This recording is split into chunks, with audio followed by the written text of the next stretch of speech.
Per tanggal 16 Februari, pemerintah kota Surabaya mencatat ada 4.590 pasien COVID-19.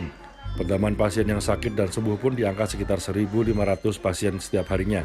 Beberapa di antaranya adalah anak-anak usia sekolah mulai dari 12 tahun hingga 16 tahun. Menurut Badan Penanggulangan Bencana Daerah Kota Surabaya, anak-anak ini disinyalir tertular dari orang tua mereka yang sudah positif atau dari sekolah.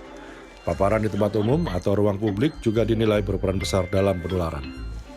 Beberapa anak-anak yang positif ini turut diisolasi bersama orang tuanya. Di Asrama Haji Surabaya, dari 430 tempat tidur tersedia, sekitar 350 ranjang sudah terisi. Menurut data pemerintah kota Surabaya, dari tes whole genome sequence, hingga 14 Februari 2022, terkonfirmasi 46 warga kota Pahlawan positif COVID varian Omikron.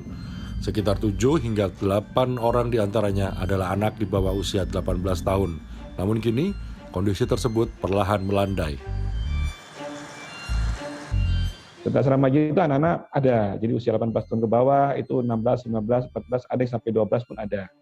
Itu mereka. Nah, mereka kalau kayak minggu kemarin itu sampai 16 orang ada di hotel asrama haji. Cuma sekarang sudah sembuh, sudah kembali. Sekarang tinggal 4 orang di hotel asrama haji dengan usia sekitar 14, ada yang 12, ada yang 16. 4 orang, seperti itu. Terkait transmisi di sekolah, pihak pemerintah kota mengklaim sekolah-sekolah di kota Surabaya sudah melaksanakan protokol kesehatan secara ketat.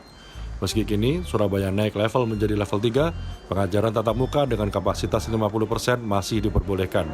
Namun, jika ditemukan ada yang positif COVID-19 baik siswa, guru, atau staf pengajar, akan berlaku SKB 4 Menteri terkait penghentian pembelajaran.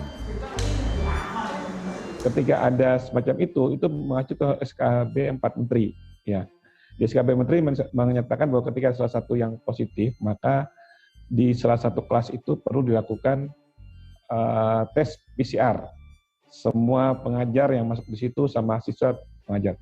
Misalnya, ketika dari hasil tes itu di atas 5%, ya, di atas 5%, jadi artinya banyak yang tertular, jumlah di atas 5%, maka PTM wajib ditutup, ya, PTM ditutup selama 14 kali 24 jam. Ya, itu semua. Tapi ketika itu di bawah 5%, maka PTM hanya ditutup 5 kali 24 jam. Ada yang ditanyakan, Nak? Kabar baiknya untuk pasien usia anak-anak ini, masa penyembuhannya lebih cepat. Hanya berkisar 3-5 hari isolasi, mereka sudah kembali negatif. Ganjar Wicaksono, Aga Dipa, Surabaya, Jawa Timur. Enggak.